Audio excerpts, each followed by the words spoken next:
Эфир абхазского телевидения продолжается. Вы смотрите информационный выпуск Камши-Кушара. Здравствуйте. Сегодня в выпуске. В Сухуми проходит съезд Совета ботанических садов стран СНГ.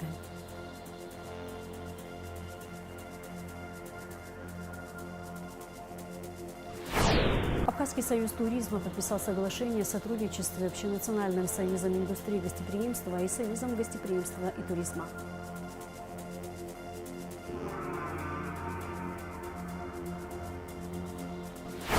В стране запустят государственный информационный портал кадастровой палаты, где будет доступна вся информация с картами и чертежами.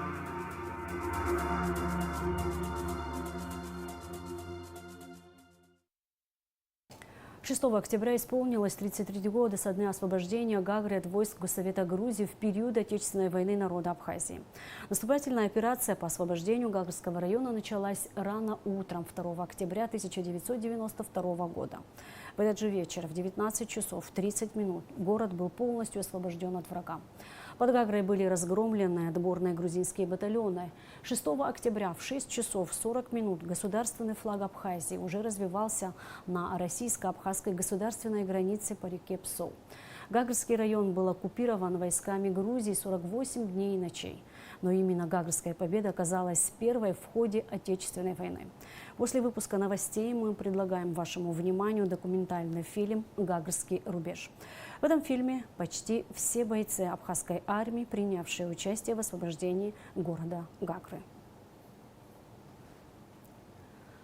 Президент Бадра Гунба и вице-президент Беслан Бигвава приняли участие в торжественных мероприятиях, посвященных годовщине освобождения Гагрского района. Мероприятия начались с церемонии возложения цветов к памятнику первому президенту Владислава Ардзенба и к мемориалу погибшим защитникам Отечества. Затем состоялся праздничный концерт. В своем поздравлении с Днем освобождения Гагрского района президент Бадра Гунба подчеркнул, что эта первая крупная победа не только подняла боевой дух народа, но и лишила уверенности противника. Значение этой победы трудно переоценить. Именно она показала всему миру, что народ Абхазии непоколебим в своем стремлении к свободе и способен отстоять свое будущее. В этот праздничный день мы с благодарностью вспоминаем защитников Отечества, отдавших свои жизни за освобождение Гагры. Вечная память нашим героям. Склоняем головы перед их подвигом и храним священную обязанность продолжать дело, за которое они сражались, говорится в поздравлении. В Сухуми открылось масштабное мероприятие, посвященное 185-летию со дня основания Сухумского ботанического сада и 130-летию Сухумского субтропического дендропарка. В честь этой даты в Кабмине Абхазии прошел 7-й съезд Совета ботанических садов стран СНГ при Международной ассоциации академий наук. Мероприятие продлится до 10 октября.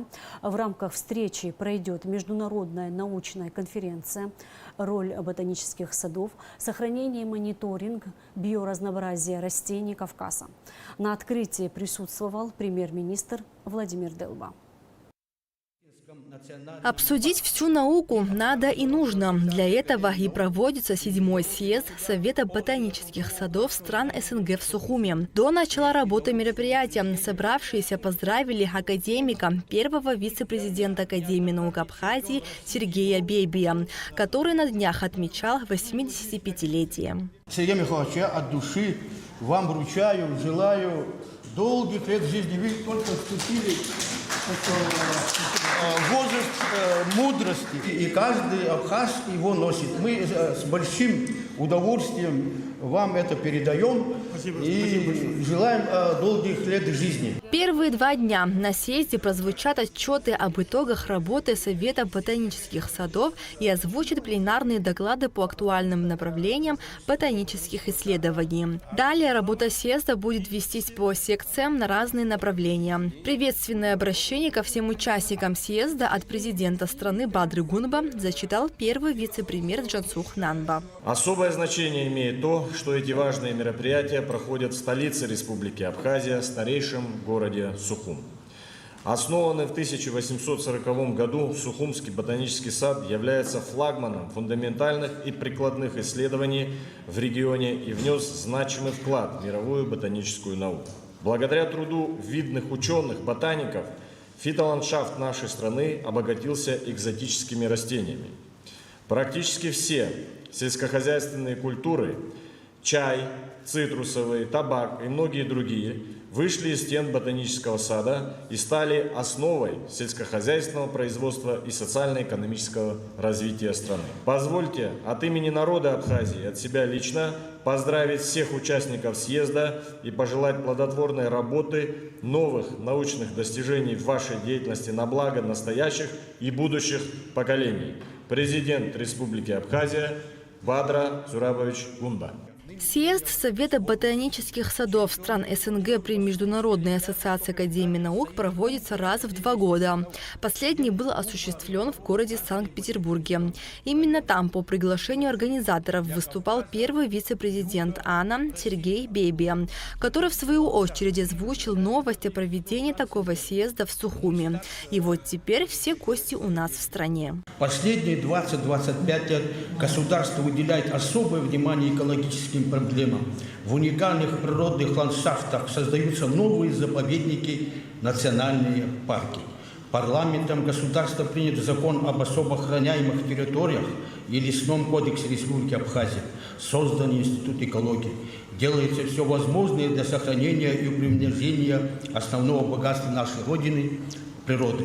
Находясь на берегу Черного теплого моря и на склоне высоких гор Большого Кавказа, Абхазия обладает богатейшим спектром природных условий, что и создает огромное богатство в разнообразии ее природных комплексов. Коллектив института делает все возможное, чтобы сохранить, изучить и приумножить богатую растительность Абхазии.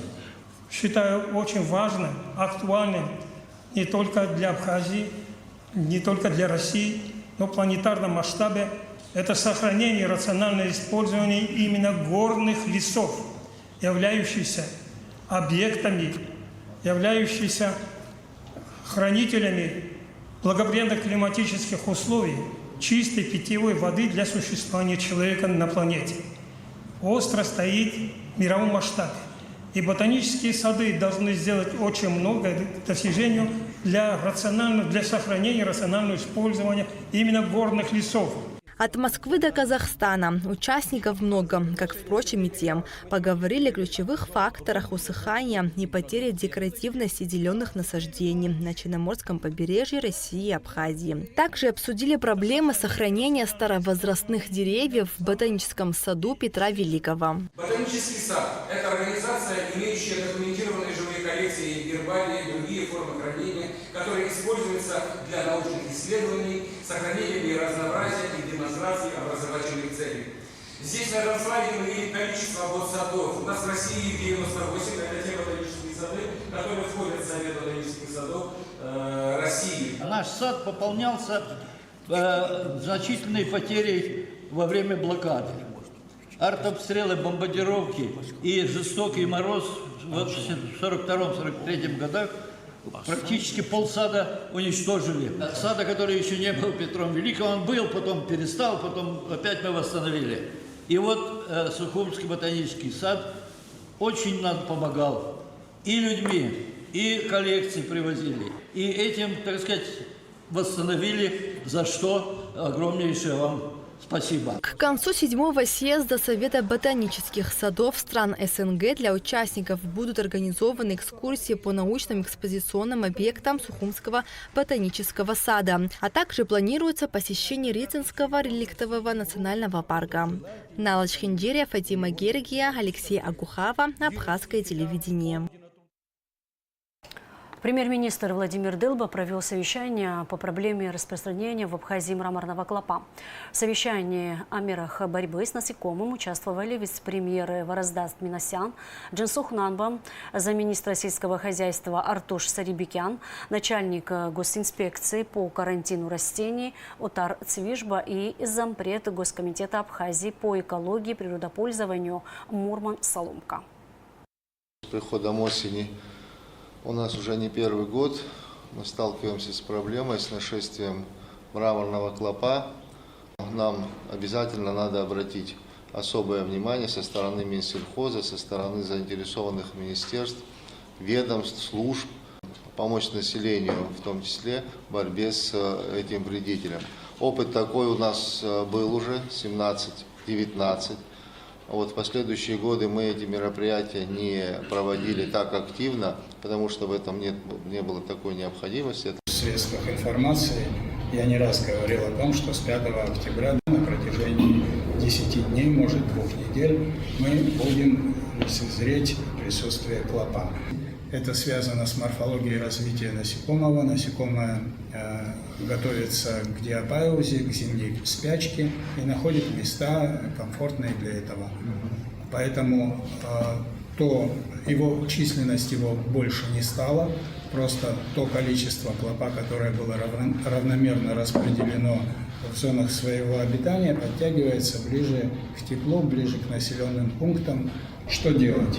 Механический способ уничтожения, потому что химию применять для защиты сельхозрастений, химию применять сейчас неэффективно, не рекомендовано. Он в данный момент только передвигается механически, очень неподвижен, очень уязвим для всяких, механических воздействий.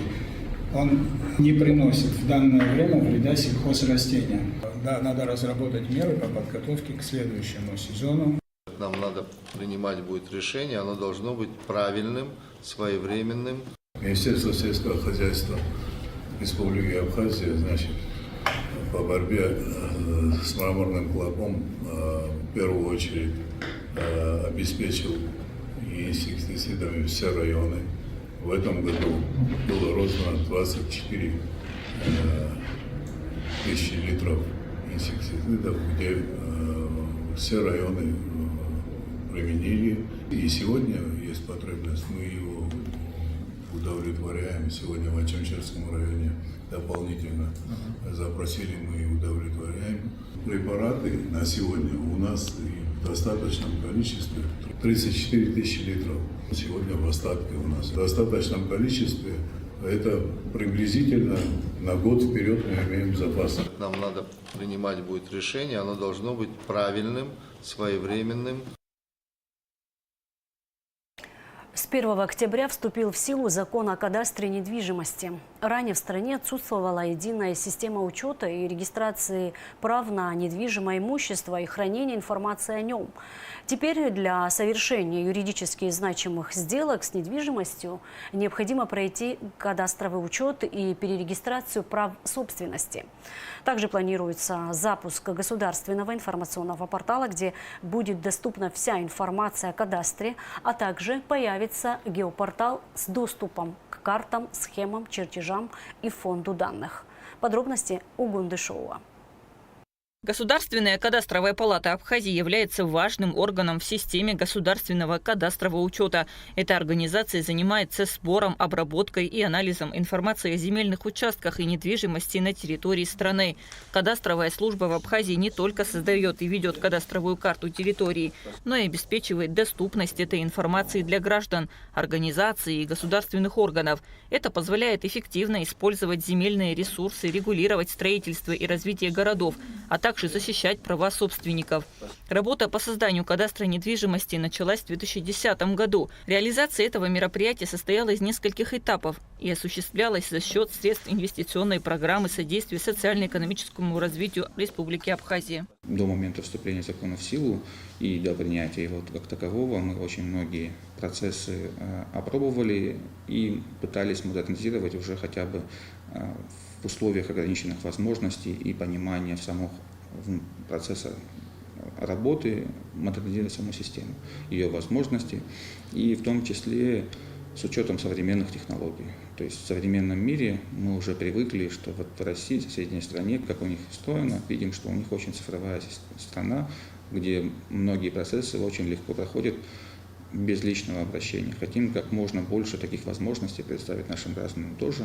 В ближайшие годы внедрим больше таких специальных возможностей. Для кого-то это актуально, для кого-то нет, но мы будем давать выбор, чтобы можно было использовать и цифровые технологии, и личное обращение что немаловажно. Ранее существующая старая система БТИ была рассчитана на социалистическую модель и учитывала прежде всего государственное имущество. В современных реалиях рыночной экономики собственность граждан должна быть защищена наравне с государственной. Главное новшество заключается в обеспечении сквозного учета всех объектов недвижимости, от земельного участка до здания и отдельных помещений. Это касается не только новых построек, но и объектов, впервые заявляемых для совершения сделок купли-продажи, дарения или вступления в наследство, требующих обязательной постановки на учет.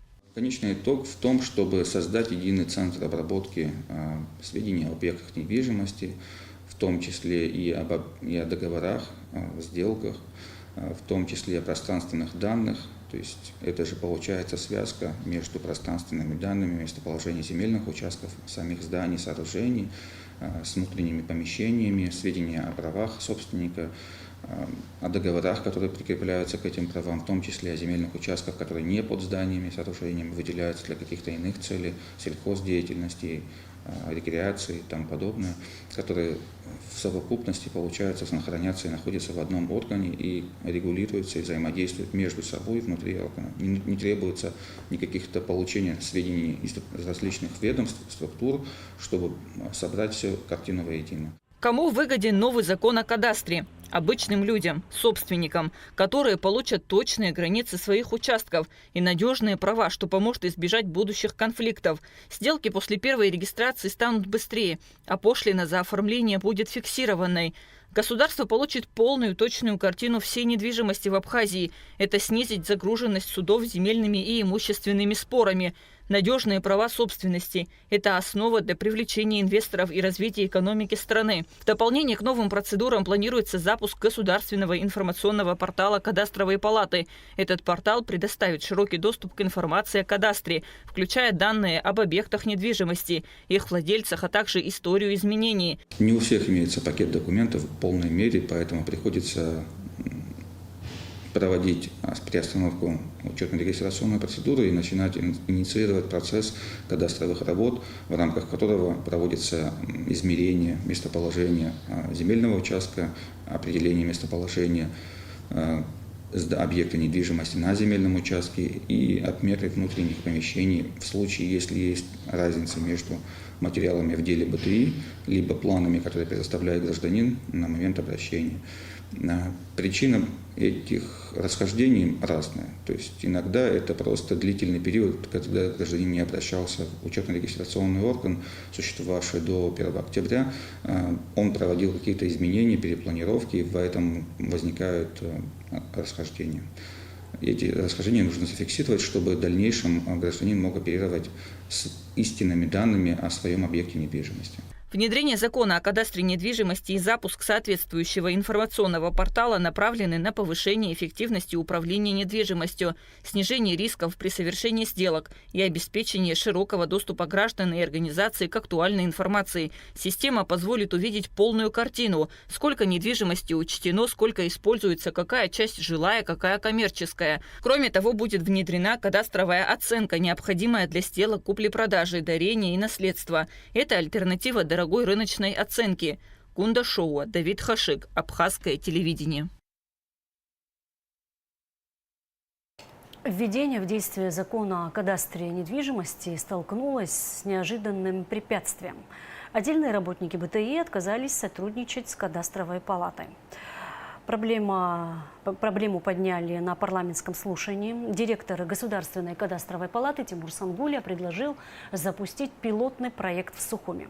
Ведь основная активность по заявкам наблюдается именно в столице. Однако инициатива не встретила единодушной поддержки среди депутатов. Многие парламентарии настаивали на отсрочке введения закона до 2027 года. В итоге слушание было решено продолжить обсуждение проблемных аспектов на следующей сессии парламента, чтобы выработать взвешенное решение. Вопрос, связанный с кадастром. Мы собирались на этот счет еще весной этого года, обсуждали все вопросы вместе с руководителем кадастровой палаты. Также были руководители БТИ со всей республики. Мы здесь очень горячо все эти вопросы обсуждаем. помните, что было принято решение до 1 октября 2021 года отсрочить вступление в силу данного закона. Насколько я помню, наш диалог, он заключался в следующем. Не все, может, но стороны согласились с тем, что до 1 октября часть вопросов будут сняты. В том числе и вы, Тимур Бесланович, говорили о том, что вы готовы к реализации всего этого. Но, как мы и предполагали, 1 октября наступило, и вопросы практически те же остались. Также в парламент в июле месяце поступило соответствующее изменение в закон от президента Республики Абхазия. В комитете оно в работе находится. Мы будем тоже актуализировать этот вопрос и все параметры обсуждать. Мы принимаем заявки на проведение учетно-регистрационных процедур. Основная масса заявок, которые приходят, заявлений, это из нотариата на вступление в наследство, договора купли-продажи, по ордерам на приватизацию объектов недвижимости. Большая часть заявлений в городе Сухум и Сухумском районе. Больше 35. Сегодня с утра было 8, вчера было 15, до этого в пятницу было тоже около 15. В Гудаутском районе не более 15 за эти 4 дня получили. В Гагарском районе их около 5 только заявлений было. В Ачимчирах, в Плавчалах там нету практически никаких заявлений. Гальский район особенно сложный, там нет заявлений пока что. Вообще прорабатывается, как там будет все взаимодействие производиться с учетом их особенностей и сложностей. Какие сложности у нас есть, какие сложности мы столкнулись? Кадровый состав был самым сложным вопросом, как я и обещал депутатам, Народному собранию и представителям БТИ. Мы предложили штаты сотрудникам БТИ, штаты на местах, прием документов, и в офисе кадастровой палаты определенное количество.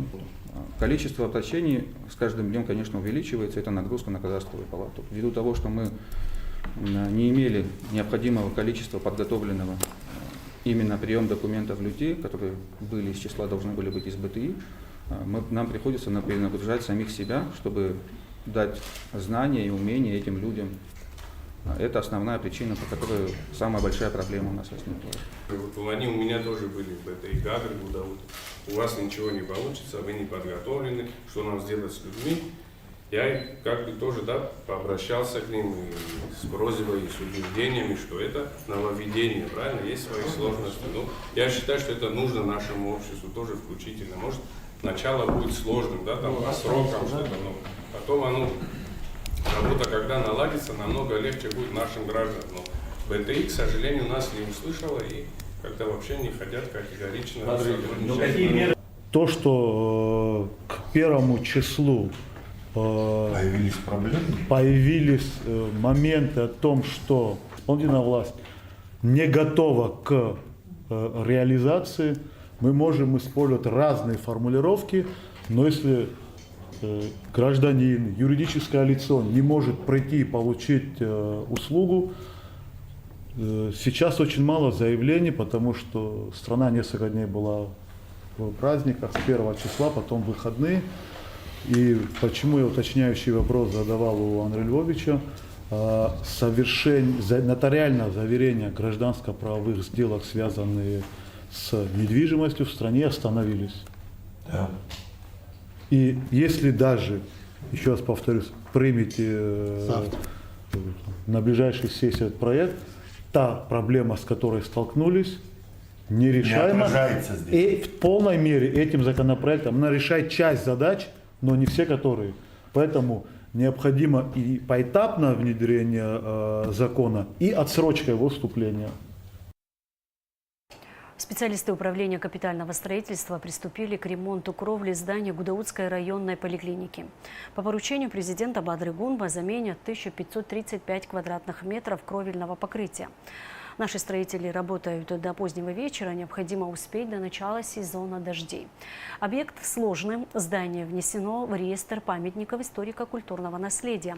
С учетом возможных неблагоприятных погодных условий ремонтные работы займут до 2 месяцев, сообщил начальник УКС Демир Гамисони. Асфальт начали укладывать на проспекте Свободы в Ткварчале. Работы, включающие капитальный ремонт коммуникаций, начались 2 года назад. Кроме того, планируется капитальный ремонт улиц Лакоба и Шагенова. Общая площадь работ составит около 20 квадратных километров. Работы по проспекту были начаты еще 2 года назад. Были проведены работы по капитальному ремонту коммуникаций и подготовке основания. На сегодняшний момент продолжаются работы. Общая протяженность у нас 2 километра. Общая площадь 38 тысяч квадратных метров. Помимо улицы Проспект Свободы в городе Ткварчал будут проводиться еще работы по капитальному ремонту по улице Шавгенова, асфальтобетонного покрытия, и по улице Лакоба. Общей площадью порядка 20 тысяч квадратных метров. Работы по Ткварчалу будут проводиться в течение 1,5 месяцев для того, чтобы все поставленные задачи на текущий год были выполнены своевременно. 251 украинский беспилотник аппарат сбили силы ПВО за ночь, сообщили в Минобороны Российской Федерации. Из них 62 над Черным морем, 11 над Краснодарским краем. Во время налета беспилотника в России прекратили работу 8 аэропортов. Так, в Сочи задержали 26 рейсов, а 5 самолетов ушли на запасные аэродромы. Сухумский аэропорт работал в штатном режиме. Генеральный директор аэропорта Сухума поделился с абхазским телевидением планами дальнейшей работы воздушной гавани. На текущий момент мы прорабатываем расписание на зимний период. Как мы рассчитываем, аэропорт Сухум будет функционировать круглый год. Рейсы в город Сухум достаточно популярны. Этот сезон показал, что загруженность воздушных судов составляет где-то порядка 95-98%. Конечно, мы работаем над программой по увеличению направлений полетов из города Сухум и в город Сухум. На 2026 год запланировано открытие порядка еще 5-6 направлений. Двухдневный 6-й международный туристический форум «Визит Апсны» и 3-я выставка «Апсна Хорика» проходит в Гагре. Более 150 участников форума обсуждают поднятие качества сервиса и внедрение новых стандартов качества. Абхазский союз туризма подписал соглашение о сотрудничестве с Общенациональным союзом индустрии гостеприимства и Союзом гостеприимства и туризма. Мы подписали соглашение о вступлении в туристический альянс Черноморского побережья.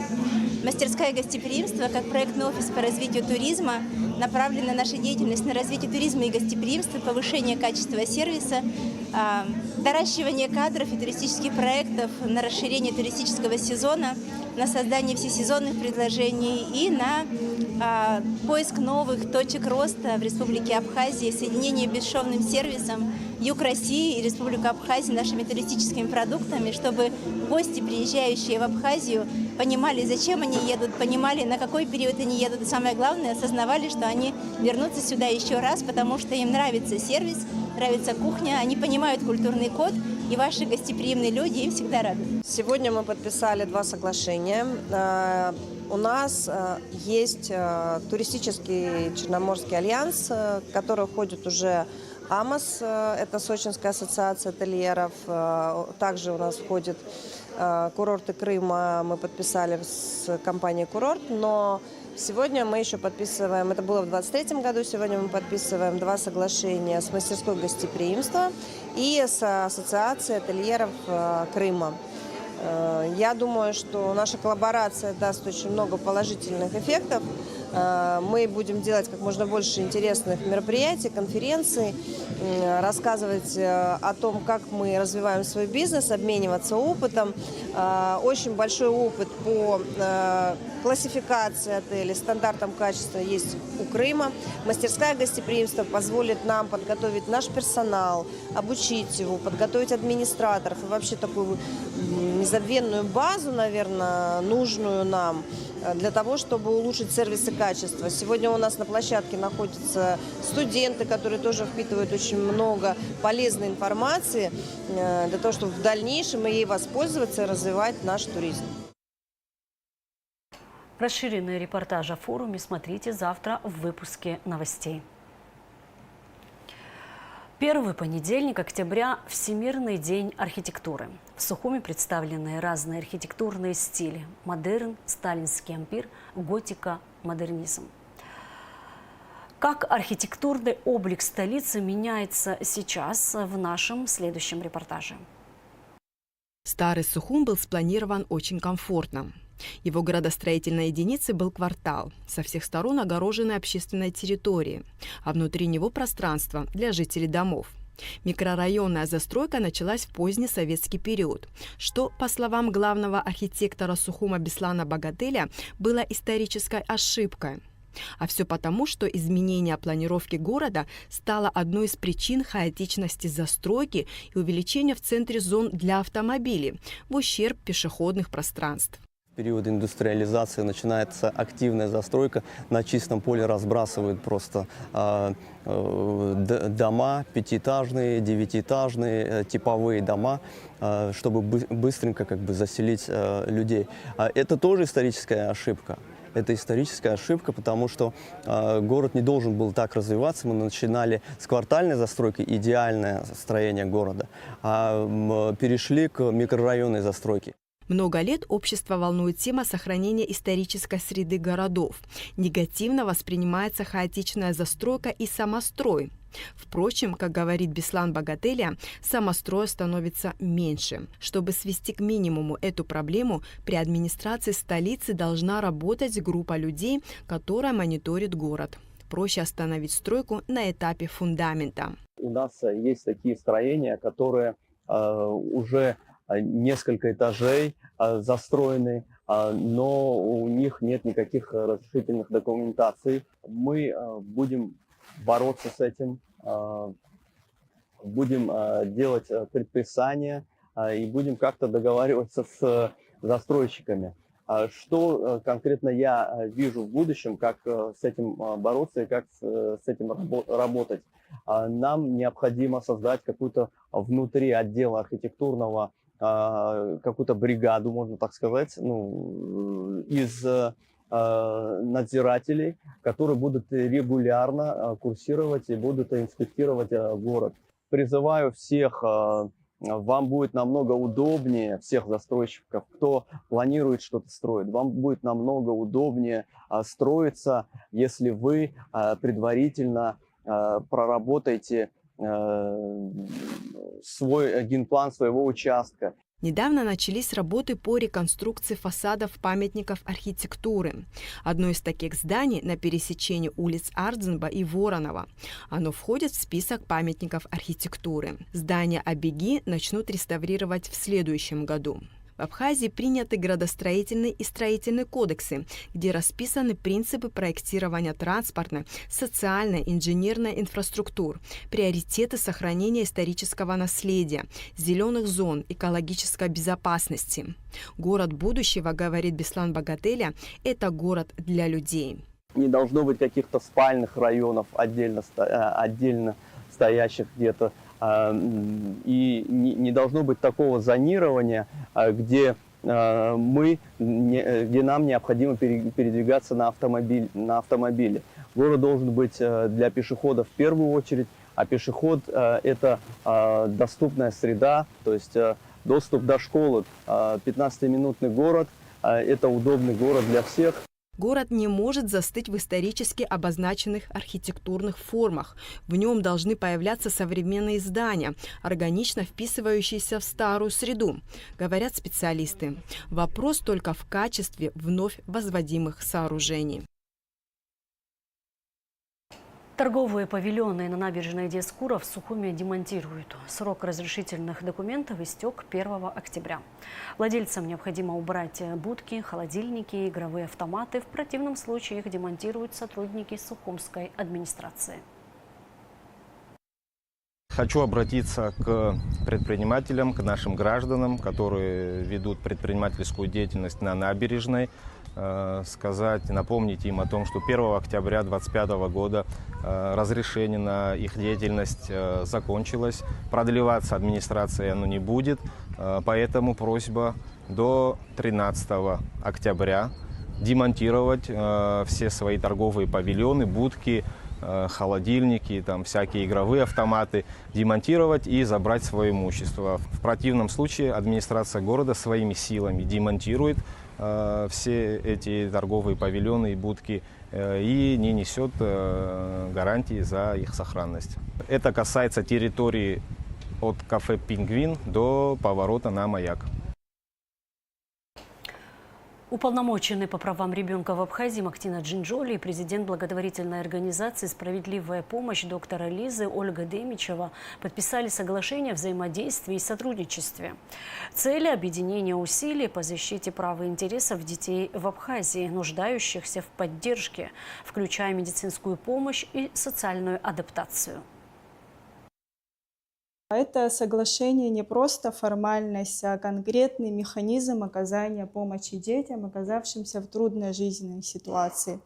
Работая много лет в оказании помощи вышеупомянутой категории детей, я могу на личном опыте сказать, что наибольший эффективный механизм достигается, когда объединяются усилия государственных органов и общественных организаций.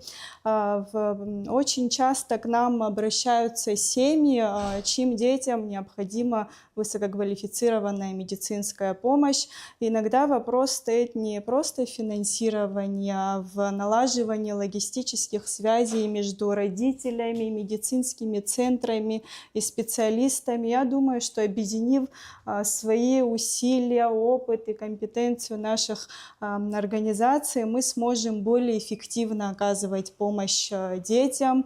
И самое важное – реагировать не просто на острые кризисные ситуации, но и выработать эффективный механизм превентивных мер, системную работу. Я думаю, что нам это удастся.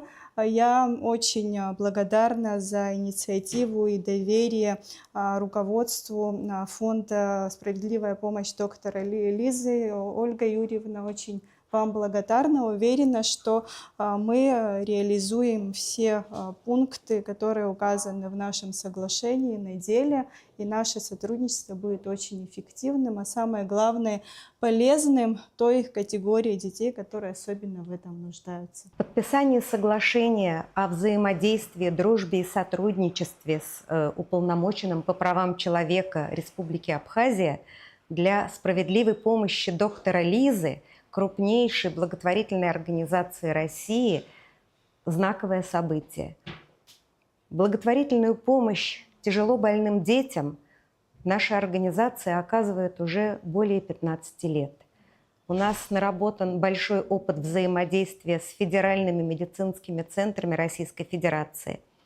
Отработан механизм сопровождения семей с тяжело больными детьми, начиная от помощи в транспортировке, размещении, сопровождении в вопросах бытовых нужд.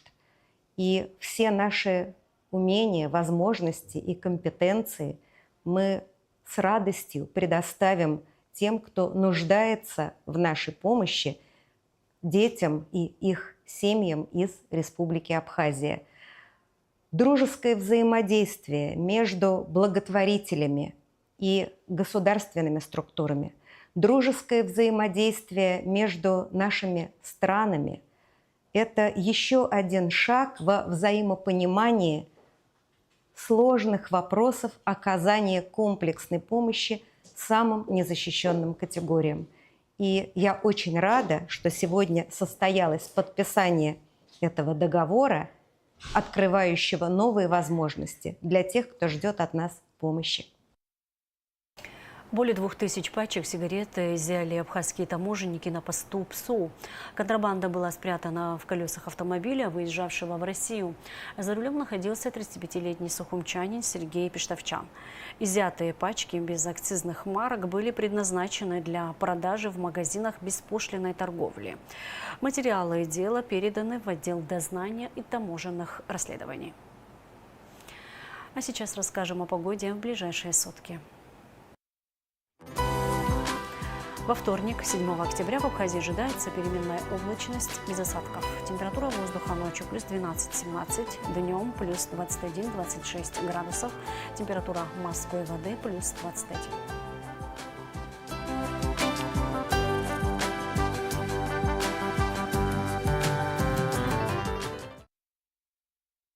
На этом наш выпуск завершен. Всего вам доброго. До встречи в эфире.